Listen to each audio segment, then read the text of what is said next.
이런 날씨엔 시간입니다. 덥고 끈끈한 여름철, 제습기 장만하신 분들 많으시죠? 과거에는 있어도 그만, 없어도 그만이던 제습기가 최근에는 필수 가전의 자리까지 넘볼 만큼 많이 팔리고 있다고 합니다. 특히 제습기와 선풍기를 동시에 켜놓으면 마치 에어컨 켜놓은 것과 똑같은 효과를 볼 수 있다는 이야기가 퍼지면서 제습기 매출이 더욱 증가했다고 하는데요. 과연 제습기와 선풍기가 에어컨에 견줄 만큼 시원함을 줄 수 있을까요?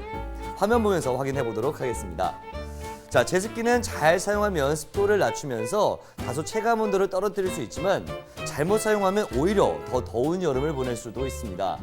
기본적으로 제습기는 습한 공기를 빨아들여서 물기를 빼내고 건조한 공기를 내보내주는 그런 기계입니다.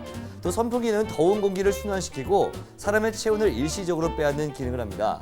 따라서 시원한 바람을 일으켜 실내 온도를 떨어뜨리는 이 에어컨과는 기능 자체가 다르기 때문에 이 둘을 함께 사용한다고 하더라도 에어컨의 기능을 대체한다고 보기에는 무리수가 있습니다.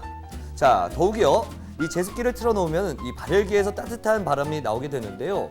이로 인해서 실내 기온이 약 1도 정도 올라가게 됩니다. 때문에 전문가들은 생활 공간에서는 가급적 제습기를 사용하지 않는 편이 더 낫다고 합니다. 제습기 관련 업계에서는 침실이나 사무실을 비울 때 제습기를 켜는 방법이 가장 좋다고 하는데요. 외출을 하고 집이나 실내로 돌아왔을 때 선풍기를 틀면 쾌적한 환경을 만들고 체감 온도를 빨리 떨어뜨릴 수 있는 것이 그 이유라고 합니다. 결국 이 시원한 마음을 원한다면 역시 제습기보다는 기본적인 제습 기능을 갖춘 에어컨을 사용하는 편이 낫다는 것인데요. 하지만 제습기만의 특별함도 있겠죠. 자, 제습기는요, 에어컨과 달리 자유롭게 이동할 수 있고요. 전력 소비량이 적다는 점이 큰 장점입니다.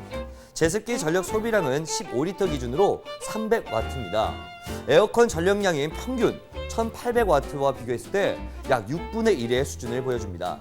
여기에 선풍기를 함께 사용하더라도 전력 소비량은 60W 정도만 추가되니까 에어컨 대비 절전 효과는 확실하게 보여주겠죠. 최근 각광받고 있는 가전제품 제습기에 대해서 알아봤습니다. 혹시 가정에 제습기를 마련할 계획이 있는 분들이시라면 오늘 전해드린 정보 잘 참고하시고요.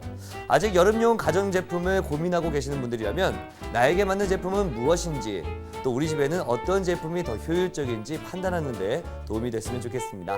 지금까지 이런 날씨인이었습니다.